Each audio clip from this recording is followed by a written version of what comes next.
आज मैं आपको एक कहानी सुनाने जा रही हूँ जिसका शीर्षक है दो चोर। तो चलिए शुरू करते हैं। राजा कृष्णदेव समय समय पर कारागृह का निरीक्षण करते रहते थे।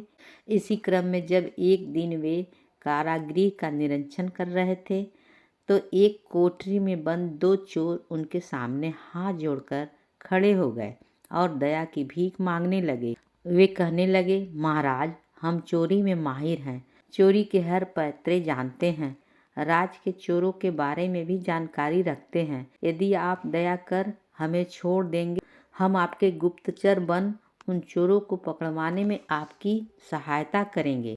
महाराज ने उन दो चोरों को छोड़ तो दिया, लेकिन एक शर्त भी रख दी और शर्त के अनुसार उन्हें तेनालीराम के घर से बहुमूल्य वस्तुओं की चोरी करनी थी। सफल रहने पर उनकी महाराज के गुप्तचर के रूप में नियुक्ति निश्चित थी, लेकिन असफल रहने पर उन्हें फिर से कारागृह में बंद कर दिया जाना था।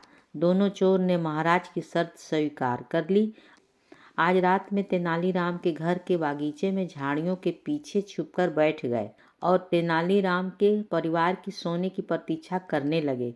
रात का भोजन ग्रहण करने के बाद तेनालीराम रोज की तरह अपने बाग में घूमने निकला तो उसे झाड़ियों के पीछे कुछ हलचल महसूस हुई।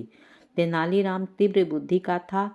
उसने अंदाज लगा लिया कि हो न हो घर में चोर घुस आए हैं, लेकिन वह सामान्य बना रहा।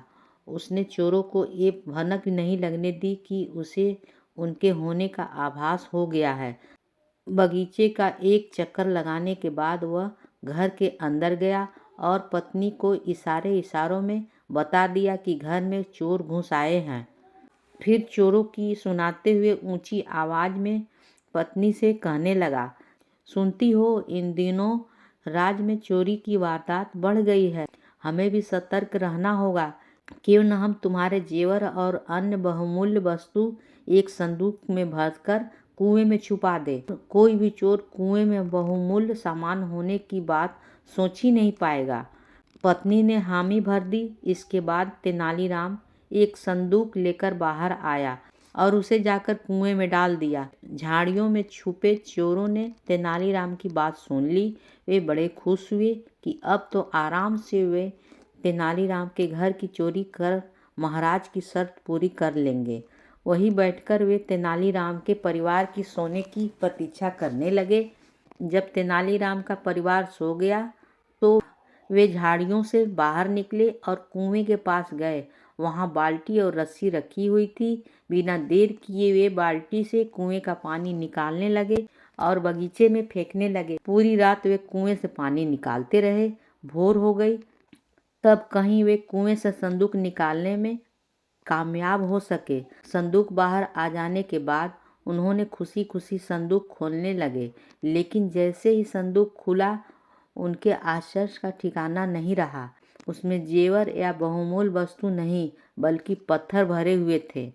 उन्हें समझते देर नहीं लगी कि वे तेनालीराम द्वारा मूर्ख बनाए जा चुके हैं।